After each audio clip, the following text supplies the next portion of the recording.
Hello everyone. இன்றைக்கி வந்து பார்த்திங்கன்னா நம்ம வந்து சுவையான ரசமலாய் பண்ண போகிறோம். ரசமலாய் பண்ணுறது நானும் தர்ஷினியும் தான். ஸோ பாலை வந்து ஃபஸ்ட்டு தரைய வச்சிடலாம். பாலை தரைய வச்சோடனே அதை வந்து ஃபில்ட்ரு பண்ணிவிட்டு 7 to 10 மினிட்ஸ் போல் நல்லா பிசைஞ்சுக்கோங்க. பிசைஞ்ச உடனே நம்ம வந்து சுகர் சிரப்பில் ஆட் பண்ணிடணும். அதை ஆட் பண்ணிவிட்டு கொஞ்ச நேரம் கொதிக்க வச்சோன்னே அதை வந்து ஆஃப் பண்ணி சைடில் வச்சுக்கோங்க. இனி சைடில் வந்து கொஞ்சம் பால் எடுத்துக்கோங்க.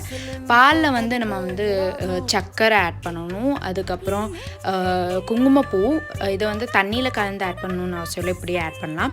அதில் ஏலக்காய், அதுக்கப்புறம் பாதாம் ஆட் பண்ணிக்கோங்க. நல்லா சாப் பண்ணிட்டு தான் நாங்கள் சேர்த்துருக்கோம். சேர்த்த உடனே கொஞ்ச நேரம் கொதிக்க வச்சுட்டு நம்ம இப்போ வந்து ரவுண்டு பண்ணியிருக்கோம் பார்த்தீங்களா, அதில் வந்து இதை எடுத்து ஊற்றணும்.